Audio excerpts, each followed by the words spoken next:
بسم اللہ والصلاۃ والسلام علی رسول اللہ وبعد۔ محترم بھائی اور بہنوں، السلام علیکم ورحمۃ اللہ وبرکاتہ۔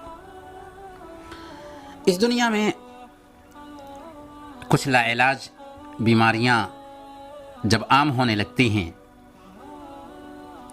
تو ہم اور آپ یہ سمجھتے ہیں کہ اس بیماری کے لیے شریعت نے کوئی حل دیا ہی نہیں۔ انسان کا علم کمزور ہے اور واقعی اسی کمزوری کی بنیاد پر وہ کسی بیماری کا علاج نہیں ڈھونڈ پاتا ہے۔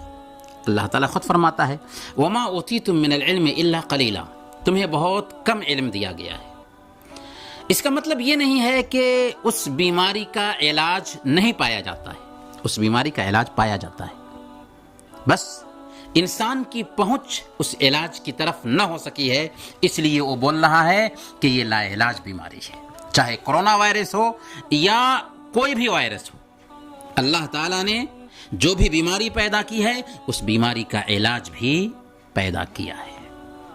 مستدرک حاکم کی روایت ہے، اللہ کے نبی صلی اللہ علیہ وسلم نے ارشاد فرمایا ان اللہ لم ينزل داء الا انزل له دواء علمه من علمه وجهله من جهله الا السام۔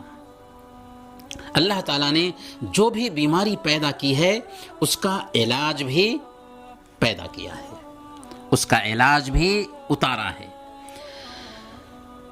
جس کو اس کا علم ہو جاتا ہے وہ جان جاتا ہے، اور جس کو اس کا علم نہیں ہوتا وہ نہیں جان جاتا، اس کو اس کا علم نہیں ہو پاتا۔ تو کچھ لوگوں کو اس کا علم ہو جاتا ہے اور کچھ لوگوں کو اس کا علم نہیں ہوتا۔ اس کا مطلب یہ نہیں ہے کہ اللہ تعالیٰ نے اس زمین پر بیماری اتاری ہے تو اس کا علاج نہیں اتارا، اس کا علاج بھی اتارا ہے۔ یہ الگ بات ہے کہ اس کا علم ہمیں نہ ہو سکا۔ اللہ کے نبی صلی اللہ علیہ وسلم اسی حدیث میں بیان فرماتے ہیں سوائے موت کے، الا السام، سوائے موت کے، موت کا کوئی علاج نہیں، موت کی کوئی دوا نہیں، موت کے علاوہ ساری بیماریوں کا علاج اللہ تعالیٰ نے اتارا ہے۔ کچھ لوگوں کو اس کا علم ہو جاتا ہے، کچھ لوگوں کو اس کا علم نہیں ہوتا، یا پھر یہ ہے کہ ہماری کم علمی کی وجہ سے ہم کچھ بیماریوں کا علاج نہیں ڈھونڈ پا رہے ہیں۔ یہ انسان کی کوتاہی ہے، اللہ رب العالمین نے ہر بیماری کا علاج اتارا ہے۔ ایک حدیث دیکھیے، صحیح بخاری اور مسلم کی روایت ہے، اللہ کے نبی صلی اللہ علیہ وسلم نے بیان فرمایا الحبۃ السوداء شفاء من کل داء الا السام۔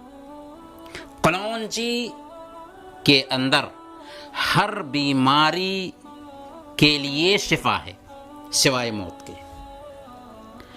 یہ بات کہی ہے الصادق المصدوق نے، جن کے اوپر وحی اترا کرتی تھی، اللہ رب العالمین کی طرف سے وحی اترتی تھی۔ آپ نے فرمایا کہ کلونجی کے اندر ہر بیماری سے شفا پائی جاتی ہے سوائے موت کے۔ بس اس کو برتنے میں اس ایمان کی ضرورت ہے، اس یقین کی ضرورت ہے جس ایمان اور جس یقین کے ساتھ اللہ رب العالمین ہمیں شفا عطا فرمائے۔ اسی طریقے سے صحیح بخاری اور مسلم ہی کی روایت ہے، اللہ کے نبی صلی اللہ علیہ وسلم نے ارشاد فرمایا من تسبح بسبع تمرات عجوة لم يضره ذلك اليوم سم ولا سحر۔ جس کسی نے صبح سویرے 7 عجوا کھجور کھا لی، اس دن اس کو کوئی زہر اور کوئی جادو نقصان نہیں پہنچائے گا۔ یہ بھی الصادق المصدوق صلی اللہ علیہ وسلم کا فرمان ہے، جس کی صداقت پر ہمیں 100% یقین ہے۔ جس کسی نے صبح میں 7 عجوا کھجور کھا لی،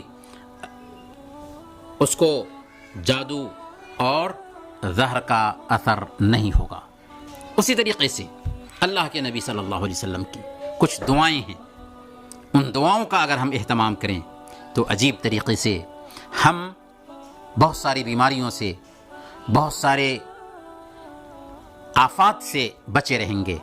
ان دعاؤں میں سے اللہ کے نبی صلی اللہ علیہ وسلم کی ایک دعا تھی جس کا اہتمام کثرت سے آپ کیا کرتے تھے، اللہم انی اعوذ بک من البرص والجنون والجذام ومن سیء الاسقام، اے اللہ میں تجھ سے برس، پاگل پن، کور اور ہر خطرناک اور بری بیماریوں سے پناہ مانگتا ہوں۔ اسی طریقے سے اس دعا کا بھی اہتمام کرنا چاہیے جو سنن ابی داؤد میں آئی ہے۔ عثمان بن عفان رضی اللہ تعالیٰ عنہ سے روایت ہے، انہوں نے کہا کہ اللہ کے نبی صلی اللہ علیہ وسلم نے فرمایا کہ جس کسی نے اس دعا کو صبح میں اور شام میں 3 مرتبہ پڑھا، صبح میں اور شام میں 3 مرتبہ پڑھا، اس کو کوئی بھی اچانک آفت اور مصیبت چھو کر بھی نہیں جائے گی۔ دعا کیا ہے؟ بسم اللہ الذی لا یضر مع اسمہ شیء فی الارض ولا فی السماء وهو السمیع العلیم، بسم اللہ الذی لا یضر مع اسمہ شیء فی الارض ولا فی السماء وهو السمیع العلیم۔ اس دعا کا بھی اہتمام کریں۔ اور ایک آخری دعا جو سنن نسائی میں آئی ہے، عبداللہ بن خبیب رضی اللہ تعالیٰ عنہ اس دعا کو بیان کرنے والے ہیں، اس حدیث کے راوی ہیں۔ وہ کہتے ہیں کہ ایک رات اللہ کے نبی صلی اللہ علیہ وسلم کو میں تلاش کرنے کے لیے نکلا تاکہ ہماری امامت فرمائیں۔ رات تاریک تھی اور بارش ہو رہی تھی، میں تلاش کرتے کرتے آپ کو پا لیا۔ آپ نے مجھ سے کہا کہو، میں خاموش رہا، میں نے کچھ نہیں کہا۔ آپ نے کہا کہ کہو، میں نے کچھ نہیں کہا۔ آپ نے کہا کہ کہو، میں نے کہا کہ یا رسول اللہ کیا کہوں؟ آپ نے فرمایا کہ صبح میں 3 مرتبہ اور شام میں 3 مرتبہ قل هو اللہ احد، قل اعوذ برب الفلق اور قل اعوذ برب الناس کہو، تکفیک من کل شیء، تیرے لیے ہر چیز سے کفایت کریں گی۔ یعنی سورہ اخلاص، سورہ الفلق اور سورہ الناس پڑھ لیا کرو، صبح میں 3 مرتبہ، شام میں 3 مرتبہ، ہر چیز سے تیرے لیے یہ صورتیں کفایت کریں گی۔ تو ہم کرنے والے ہیں، انشاءاللہ کریں۔ اللہ تعالی ہمیں کرونا وائرس اور ایسی تمام ان بیماریوں سے اللہ تعالی بچائے گا جن کو لا علاج بیماری کہا جاتا ہے۔ اللہ تعالی ہم سب کی حفاظت فرمائے۔ وصلی اللہ علی نبینا محمد وعلی آلہ وصحبہ اجمعین۔